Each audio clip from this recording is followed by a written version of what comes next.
जय हिंद। आप लोगों का स्वागत है हमारे स्टडी पॉइंट चैनल में। दोस्तों, आज हम लोग बायोलॉजी के ऑब्जेक्टिव सवालों का महत्वपूर्ण सवालों का एक मॉडल पेपर करेंगे। चलिए पहला सवाल देखते हैं। पहला सवाल बोल रहा है ओजोन के एक अणु में कितने परमाणु होते हैं। चूँकि हम लोग जानते हैं ओजोन का रासायनिक सूत्र O3 होता है। O3 यानी कि एक अणु है ये अभी।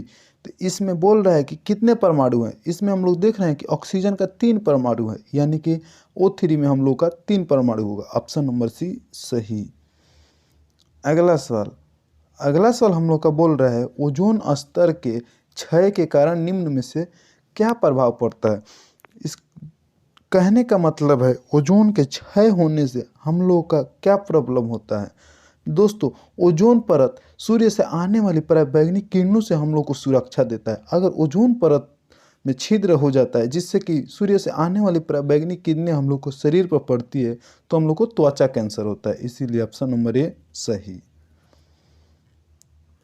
अगला सवाल बोल रहा है निम्न में से कौन एक जैविक प्रक्रम द्वारा अपघटित होने वाला पदार्थ है। जैविक प्रक्रम से अपघटित होने वाला पदार्थ यानी कि आसानी से वो सड़ गल जाए, तो इसमें हम लोग का ऑप्शन नंबर ए सूखे घास पत्ते सही। पॉलीथीन बैग, प्लास्टिक की बोतलें एवं रबड़, ये तीनों आसानी से सड़ते गलते नहीं हैं। अगला सवाल हम लोग का बोल रहा है नेफ्रॉन पाया जाता है। दोस्तों, नेफ्रॉन किडनी में पाया जाता है जिसे हम लोग हिंदी में ब्रिक बोलते हैं। Option number A. दोस्तों, नेफ्रॉन किडनी की क्रियात्मक एवं रचनात्मक इकाई है। ऑप्शन नंबर ए सही। अगला सवाल हम लोग का बोल रहा है लाल रक्त कोशिका में लाल वर्णक होता है। दोस्तों, लाल रक्त कोशिका में लाल वर्णक हीमोग्लोबिन के कारण होता है, इसीलिए ऑप्शन नंबर बी सही। हम लोग का अगला सवाल बोल रहा है जस्ता और तनु हाइड्रोक्लोरिक अम्ल के अभिक्रिया के फलस्वरूप कौन सा गैस बनता है। चलिए, जस्ता यानी कि Zn प्लस हाइड्रोक्लोरिक अम्ल यानी कि HCl, ये जब दोनों आपस में अभिक्रिया करते हैं तो हम लोग का बनता है ZnCl प्लस H2, यानी कि हम लोग का हाइड्रोजन गैस मिलता है। ऑप्शन नंबर सी सही। अगला सवाल बोल रहा है NaOH Zn से अभिक्रिया करता है तो कौन सा उत्पाद बनता है। चलिए देखते हैं। NaOH प्लस Zn जब ये रिएक्शन करता है तो हम लोग का बनता है Na2ZnO2 प्लस H2। अब हम लोग दोस्तों इसको संतुलित कर देते हैं, यानी कि NaOH के आगे 2 लगा देते हैं। और दोस्तों हम लोग का उत्पाद देखिए क्या बना, Na2ZnO2 प्लस H2, जो कि ऑप्शन नंबर डी हम लोग का दिखाई दे रहा है सही। अगला सवाल बोल रहा है निम्न में लिखित में से कौन सा बुझा हुआ चूना है। दोस्तों, बुझा हुआ चूना यानी कि पानी डाला हुआ है। दोस्तों, बिना बुझा हुआ चूना का रासायनिक सूत्र होता है CaO। अब दोस्तों इसमें हम लोग को बुझाना है तो इसको हम लोग जल डाल देते हैं H2O। अब दोस्तों ये बुझा हुआ चूना हम लोग का हो जाएगा CaOH का whole twice. Option number B सही। अगला सवाल बोल रहा है संगमरमर का व्यावसायिक सूत्र क्या है। दोस्तों, जब हम लोग बुझा हुआ चूना को यानी CaOH का होल ट्वाइस, इसको हम लोग जब कार्बन डाइऑक्साइड से रिएक्शन करवाते हैं तो हम लोग का मिलता है CaCO3 जी। इसी को दोस्तों हम लोग संगमरमर बोलते हैं। ऑप्शन नंबर ए सही। अगला सवाल बोल रहा है दानेदार जस्ता पर तनु सल्फ्यूरिक अम्ल डालने पर कौन सी गैस उत्पन्न होता है। दोस्तों, जस्ता यानी कि Zn, इस पर तनु सल्फ्यूरिक अम्ल यानी कि H2SO4, जब हम लोग इसका रिएक्शन करवाते हैं तो हम लोग को मिलता है ZnSO4 प्लस H2, यानी कि हम लोग का हाइड्रोजन गैस मिलता है। ऑप्शन नंबर बी हम लोग का सही। अगला सवाल बोल रहा है मेंडल ने मटर के कितने गुणों पर कार्य किया था। दोस्तों, मेंडल ने मटर के 7 गुणों पर कार्य किया था। ऑप्शन नंबर ए सही। और दोस्तों कभी कभी पूछता है मटर के कितने क्रोमोसोम होते हैं। दोस्तों मटर में 7 जोड़े क्रोमोसोम होते हैं, यानी कि 14 क्रोमोसोम होते हैं। अगला सवाल हम लोग का बोल रहा है किसी जीवाश्म की आयु का निर्धारित किया जाता है। दोस्तों किसी भी जीवाश्म की आयु यानी कि वो कितनी साल पुरानी है, इसको हम लोग निर्धारण करने के लिए रेडियो कार्बन काल निर्धारण से उसकी आयु का पता लगाते हैं। ऑप्शन नंबर बी सही। अगला सवाल बोल रहा है लाल रक्त कोशिकाओं को कब्रगाह एवं ब्लड बैंक किसे कहते हैं। दोस्तों लाल रक्त कोशिकाओं यानी कि आरबीसी की कब्रगाह एवं ब्लड बैंक प्लीहा को बोलते हैं। ऑप्शन नंबर बी सही। अगला सवाल बोल रहा है लाल हृदय से रक्त को संपूर्ण शरीर में पंप किया जाता है। दोस्तों चूंकि हम लोग जानते हैं हमारे हृदय में 4 कोष्ठक होते हैं। दोस्तों इसको बोलते हैं हम लोग बोलते हैं लेफ्ट आर्ट्रियम, इसको बोलते हैं लेफ्ट वेंट्रिकल यानी कि बायां निलय। दोस्तों हम लोग का जब शरीर में यहीं से दोस्तों यानी कि लेफ्ट वेंट्रिकल से ही हम लोग का शरीर में ब्लड जाता है, जिसको हम लोग निलय बोलते हैं। इसीलिए हम लोग ऑप्शन नंबर बी निलय के द्वारा सही। अगला सवाल बोल रहा है पित्त कहाँ से स्रावित होता है। दोस्तों पित्त हमारे यकृत से स्रावित होता है। ऑप्शन नंबर सी सही। अगला सवाल बोल रहा है ईस्ट में कैसे जनन होता है। दोस्तों ईस्ट में मुकुलन के द्वारा जनन होता है। ऑप्शन नंबर डी सही। अगला सवाल बोल रहा है विकासीय दृष्टि से हमारी समानता किससे अधिक है। दोस्तों विकासीय दृष्टि से हमारी समानता चिंपांजी से अधिक है। देखिएगा कभी कभी चिंपांजी भी हम ही लोगों को ऐसा बिहेव करता है। अगला सवाल हम लोग का किसी कोष में इलेक्ट्रॉनों की अधिकतम संख्या होती है। दोस्तों किसी भी कोष में इलेक्ट्रॉन की अधिकतम संख्या 2n² के द्वारा निर्धारित करते हैं। चलिए कोई एग्जाम्पल देखते हैं। मान लिया जाता है हम लोग का देखना है दूसरे कोष में कितने इलेक्ट्रॉन होंगे, यानी कि n का मान 2। अब दोस्तों 2n² फॉर्मूला होता है, तो 2 इंटू n का मान 2 है तो 2 का स्क्वायर यानी कि 2 गुणे 2 दूना 4 बराबर 8। दोस्तों दूसरे कोष में अधिकतम इलेक्ट्रॉन की संख्या 8 होगी। चलिए अगला सवाल बोल रहा है समूह में ऊपर से नीचे जाने पर परमाणु साइज में क्या परिवर्तन होता है। दोस्तों पीरियोडिक टेबल के खड़ी लाइन को हम लोग समूह बोलते हैं।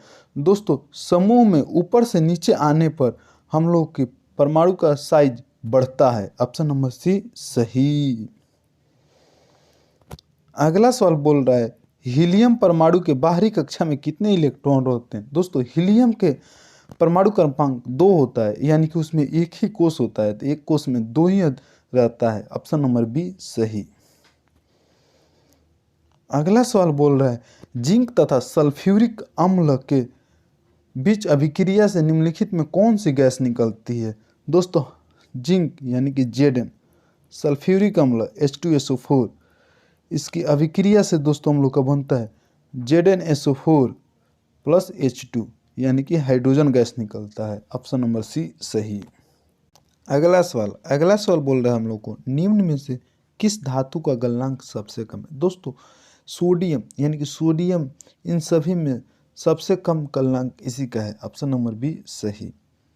अगला सवाल हम लोग का बोल रहा है बेकिंग सोडा का रासायनिक सूत्र क्या है।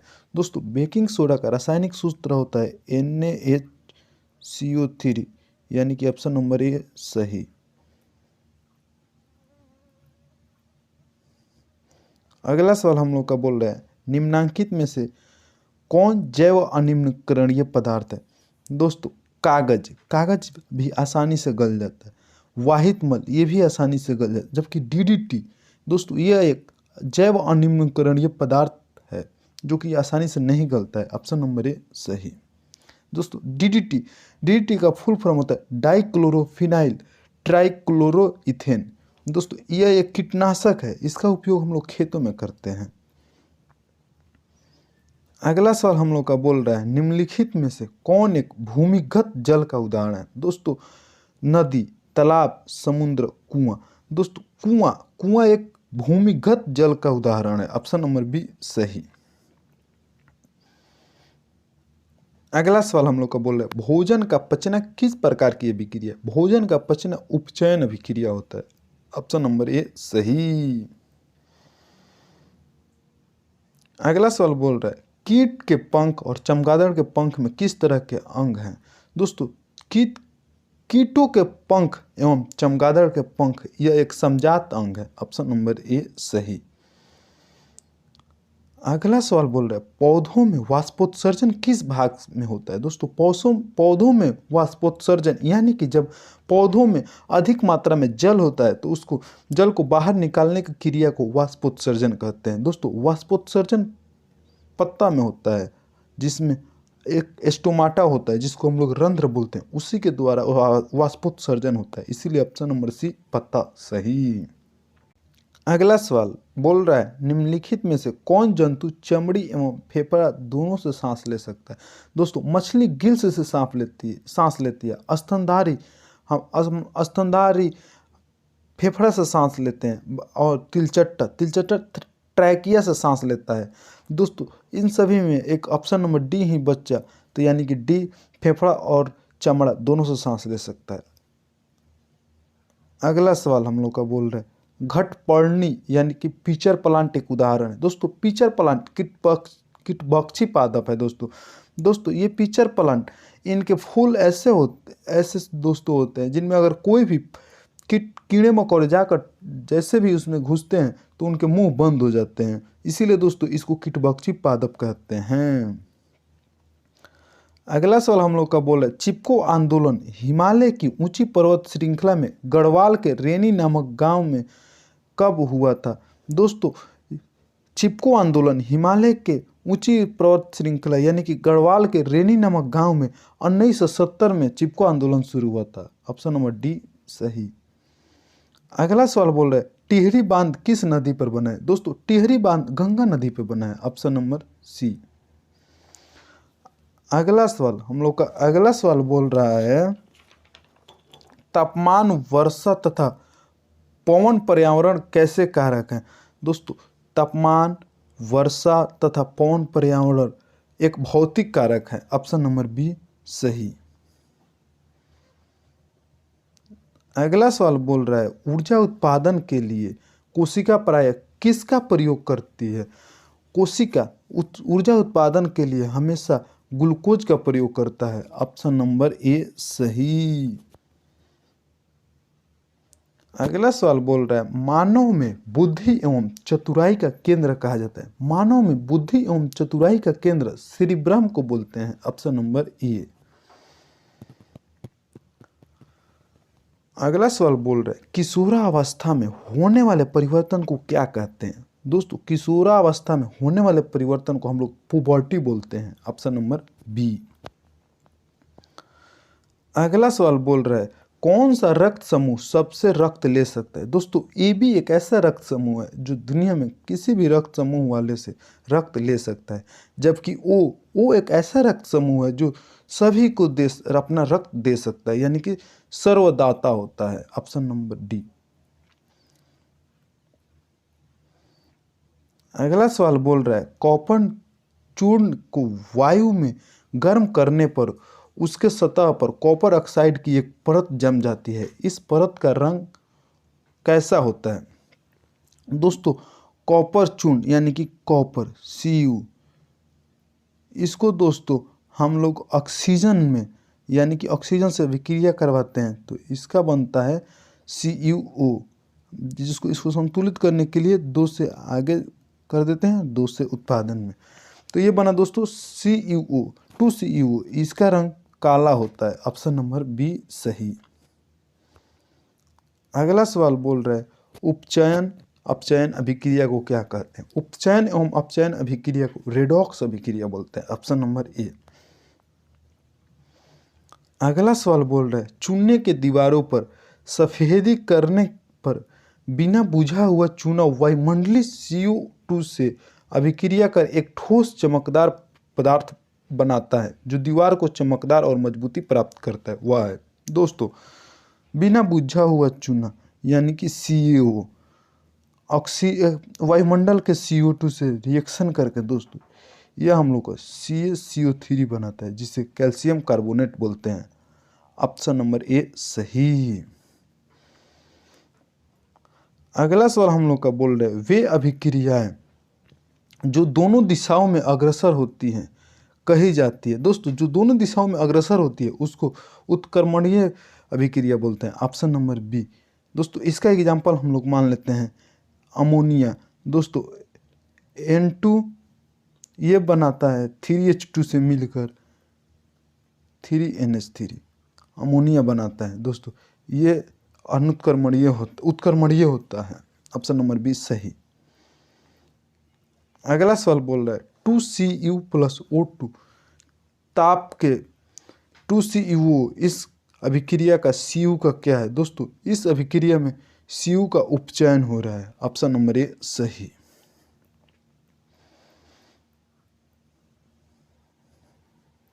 अगला सवाल, निम्नलिखित में से कौन गैस चूने के पानी को दूधिया कर देता है।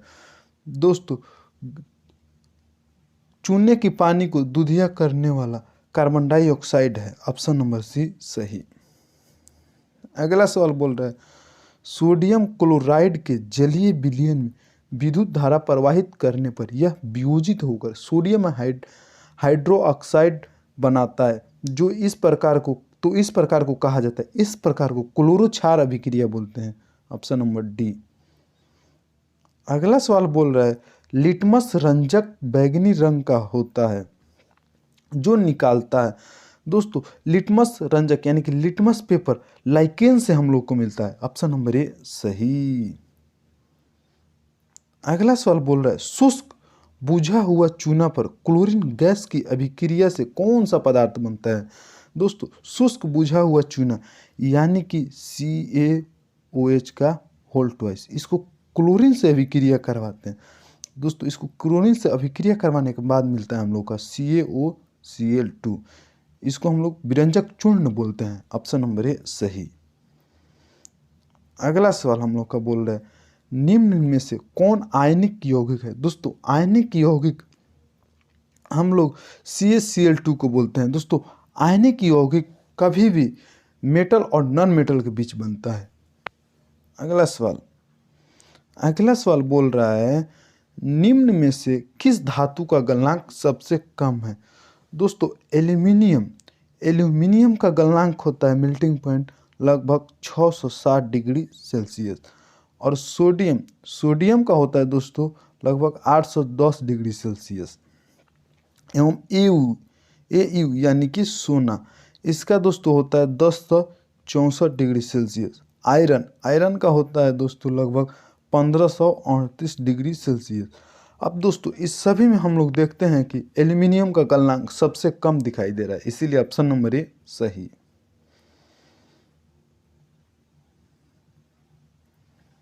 अगला सवाल निम्नलिखित में से कौन सा युग समावयव का व्यक्त करता है। दोस्तों समावयव इसे बोलते हैं जिसके यौगिक समान हो पर उसके आबंध अलग अलग हो। दोस्तों जबकि C2H5OH देख रहे हैं, इसका होता है दोस्तों C एवं C, H OH H एवं H, ये दोस्तों हुआ C2H5OH का। और दोस्तों ये दोस्तों CH3 होगा, CH3 और OCH3, यानी कि C और C के बीच में O होता है, और इधर H।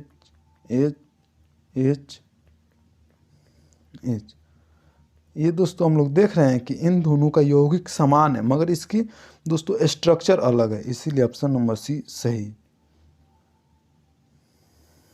अगला सवाल बोल रहा है कार्बोनिल ग्रुप प्रतिकारक कौन है। दोस्तों कार्बोनिल ग्रुप का प्रतिकारक होता है CO, इसको दोस्तों CO इधर भी एक कार्बन का ग्रुप जुड़ा होता है और एक इधर भी। अगला सवाल बोल रहा है ग्लूकोज के एक अणु में ऑक्सीजन के कितने परमाणु होता है। दोस्तों ग्लूकोज का रासायनिक सूत्र होता है C6H12O6, और बोल रहा है इसके एक अणु में ऑक्सीजन के कितने परमाणु होते हैं। दोस्तों ऑक्सीजन के 6 परमाणु होता है। ऑप्शन नंबर बी सही। अगला सवाल हम लोग का बोल रहा है निम्नलिखित में से कौन अधिक क्रियाशील है। दोस्तों कॉपर, सिल्वर, पारा एवं गोल्ड, इन सभी में दोस्तों कॉपर सबसे अधिक अभिक्रियाशील है। Option number A. अगला सवाल खाद्य पदार्थ के डिब्बों पर जिंक के बजाय टीन का लेप होता है क्योंकि। दोस्तों टीन के अपेक्षा में जिंक अधिक अभिक्रियाशील होता है, इसीलिए हम लोग खाद्य पदार्थों के डिब्बों पर जिंक के बजाय टीन का लेप लगाते हैं। Option number C. हम लोग का अगला क्वेश्चन बोल रहा है निर्गत किरण और अभिलंब के बीच बने कोण को कहते हैं। दोस्तों निर्गत किरण और अभिलंब के बीच बने कोण को निर्गत कोण कहते हैं। Option number C. अगला सवाल बोल रहा है रोगियों के नाक, कान, गले आदि के जांच के लिए डॉक्टर प्रयोग करते हैं। दोस्तों नाक, कान और गले के डॉक्टर हमेशा अवतल दर्पण का उपयोग करते हैं। Option number A. अगला सवाल बोल रहे हैं विरल माध्यम में प्रकाश की चाल सघन माध्यम की अपेक्षा। दोस्तों विरल माध्यम यानी कि कम और सघन माध्यम यानी कि ज़्यादा। दोस्तों विरल माध्यम में प्रकाश की चाल सघन माध्यम की अपेक्षा अधिक होती है। ऑप्शन नंबर बी सही। अगला सवाल बोल रहा है किसी लेंस के बाहर की ओर उभरे दो गोलीय पृष्ठ को हो तो उसे कहते हैं। दोस्तों लेंस के बाहरी उभरे दो यानी कि दोस्तों ऐसा यानी कि इसको उत्तल लेंस हम लोग बोलते हैं। Option number C. अगला सवाल बोल रहा है डायोप्टर उस लेंस की क्षमता होती है जिसकी फोकस दूरी। डायोप्टर के फॉर्मूला होता है यानी पावर का दोस्तों फॉर्मूला होता है 1/f, एफ जो कि मीटर में होना चाहिए। दोस्तों मीटर यानी कि 1 मीटर होना चाहिए। ऑप्शन नंबर डी सही। अगर किसी लेंस की फोकस दूरी 1 मीटर होगा तो उस लेंस का शक्ति 1 डायोप्टर होगा। अगला सवाल निम्न में से किस माध्यम में प्रकाश की चाल अधिकतम है। दोस्तों हवा में प्रकाश की चाल अधिकतम होती है। ऑप्शन नंबर ए सही।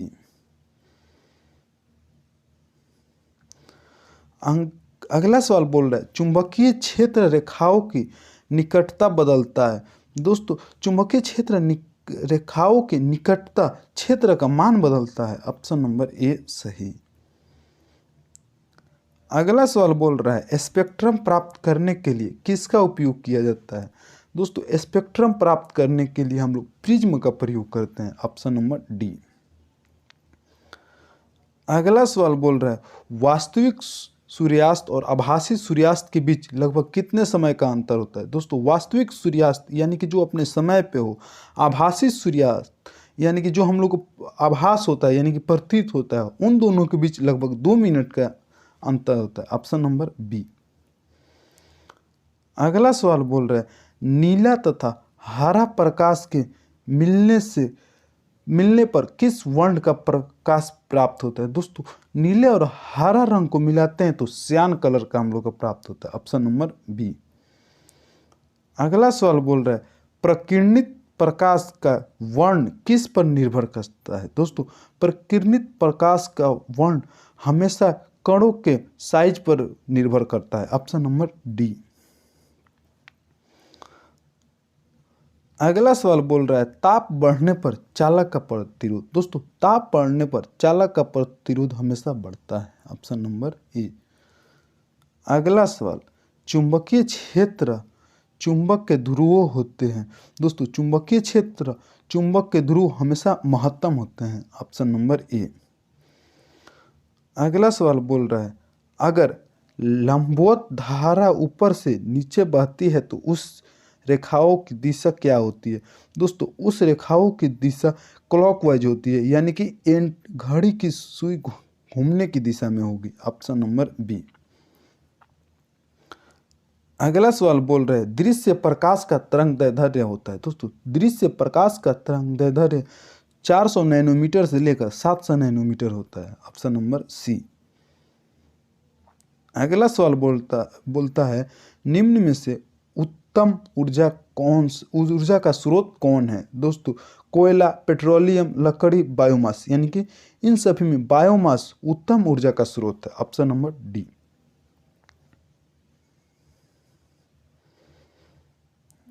अगला सवाल रेटिना पर किसी वस्तु का उल्टा तथा वास्तविक प्रतिबिंब किसके द्वारा बनता है। दोस्तों रेटिना पर हमारी अभिनेत्र लेंस के द्वारा वास्तविक तथा उल्टा प्रतिबिंब बनता है। ऑप्शन नंबर सी।